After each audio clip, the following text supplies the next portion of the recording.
কিন্তু জননেত্রী শেখ হাসিনা গিয়েছে আজ 2 বছর কাছাকাছি হয়েছে, কিন্তু এখন মেট্রো রেলের মতো একটা উন্নয়নের জায়গার মধ্যে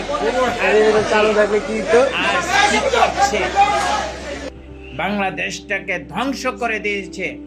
সাজানো গোছানো একটা বাংলাদেশ ছিল, সেই বাংলাদেশটাকে ধ্বংস করে দিয়েছে। আপনার একটু তা বাস্তব চিত্রগুলো একটু মন দিয়ে শুনেন এবং দেখুন কি করছে। গরু উঠেছে লিফটের মাধ্যমে, এটা কি হতে পারে? মেট্রো রেলের একটা সুশৃঙ্খল জায়গা, সুশৃঙ্খল জনগণের মানুষের, ভদ্র মানুষের মেট্রো রেল দিয়ে চলাফেরা করে, সেই জায়গা থেকে আজকে মেট্রো রেলে কি করেছে দেখুন বাস্তবটা।